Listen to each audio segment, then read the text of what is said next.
When you think of Scotland, what pops into your head? Probably misty highlands, right? Ancient castles, and this, fierce, independent spirit. For centuries, this was a completely separate sovereign kingdom. Its whole story is one of struggle, of resistance, and all that pressure forged it into one of the most recognizable countries on the planet. So let's dive into this incredible story of survival and figure out how it all happened. And really, this is the big question that hangs over their entire history. How did they do it? It's the story of how a bunch of Celtic tribes, basically pushed to the very edge of the known world, didn't just survive. They built a kingdom and an identity so powerful that we're still talking about it today. It's a story packed with betrayals, alliances, and this just unbreakable will to be in charge of their own future. All right, before we get to the kings and all the famous battles, we've got to go back, way, way back. Back to a time before anyone was writing anything down, when the story of this land wasn't in books, it was carved in stone. For over 10,000 years, people lived in these misty hills and valleys, first as hunter-gatherers, then as farmers. And honestly, we know so little about them. But what they left behind, wow, it's monumental. Just think of those incredible stone circles at places like Steens or Callanish. We can only guess what kind of rituals happened there, right? But they tell you one thing for sure. Long before anyone called it Scotland, this land was already a place of deep, ancient power. So the first time we actually get a written history of this place, it doesn't come from the people living there. Nope. It comes from their invaders, the Romans. After they conquered what's now England, they pushed north, and they ran into something completely different. They found these tribes that were so fierce, they actually gave them a name that stuck, the Caledonians. And here's the thing, even when the Romans won big battles, these tribes would just melt back into the highlands. They just refused to be conquered. In the end, for the all-powerful Roman Empire, trying to hold this rugged land was just too expensive, too much of a headache. Now, you'd think the Romans leaving would finally bring some peace. Not a chance. Instead, it was like opening the floodgates for new groups to show up, creating this really complex and often violent mix of cultures.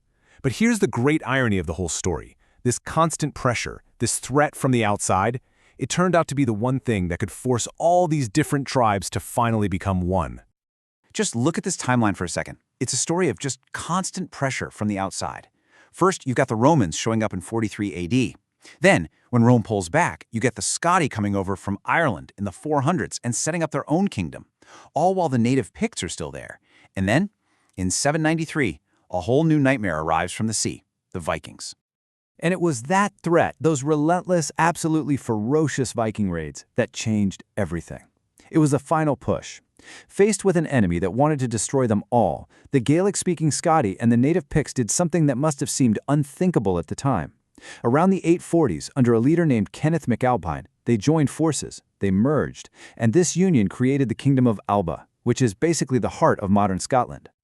Okay, so they finally formed a unified kingdom, but the next massive challenge was looming just to the south, from their incredibly powerful neighbor. And this is the chapter of Scottish history that Hollywood loves, that poets have written about for centuries. We're talking about the epic struggle against the English.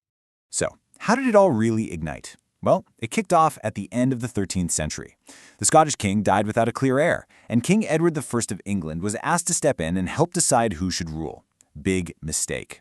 Edward saw his chance. He basically used his leverage to force the Scottish nobles to accept him as their Lord Paramount. Now, what does that mean? It was a fancy legal term for him being their ultimate boss. It effectively erased Scotland's independence. All of a sudden, Scottish nobles owed their loyalty and their money not to a Scottish king, but straight to Edward in England. And Edward didn't stop there. He invaded, and to add insult to injury, to really show who was in charge, he stole the Stone of Scone. This was the sacred stone they used to crown their kings, and he just took it back to London. But an act like that, well, it lit a fire. First, you get William Wallace, who leads this incredible, brilliant rebellion that ultimately was doomed. After his brutal execution, you might think it's all over. But no, a new leader steps up, Robert the Bruce. He picks up the torch, and in 1314, against all the odds, he pulls off a legendary, game-changing victory at the Battle of Bannockburn. And with that, he secured Scotland's freedom for generations to come. And this quote right here just perfectly captures the spirit of that whole struggle. These words were written centuries later by the poet Robert Burns, but they show you just how deep the memory of Wallace and Bruce runs in the Scottish identity. It's this defiant cry, right? Welcome to your gory bed, or to victory. It's liberty or death, and that idea has echoed through their history ever since. But here's a tough lesson of history. Independence you win on the battlefield can be lost in a political deal. And the next chapter of Scotland's story is way more complicated. This is when the kingdom's freedom wasn't taken by force, it was signed away bit by bit. And it all started with a really strange twist of fate. In 1603, Queen Elizabeth I of England dies without any children. So, who's next in line? Turns out it's her cousin, King James VI of Scotland. So suddenly, he's King of Scotland and King of England. Now, it was a personal union. The two countries were still technically separate, they had their own parliaments and everything, but, and this is a huge but, the king was now ruling Scotland from London. And that distance, that would have massive consequences down the line. Okay, now look at this number. 20%. What could that possibly be? Well, this is the secret to understanding why a country that fought so brutally for its independence would, just over a century later, willingly vote to give it up. This number represents a complete and total national disaster. It was called the Darien Scheme. See, in the late 1600s, Scotland looked at England and its growing empire and thought, we want a piece of that. So they poured a massive amount of money into setting up a trading colony in Panama. The Dree was a huge trading empire that would make them rich. The reality? It was an absolute nightmare.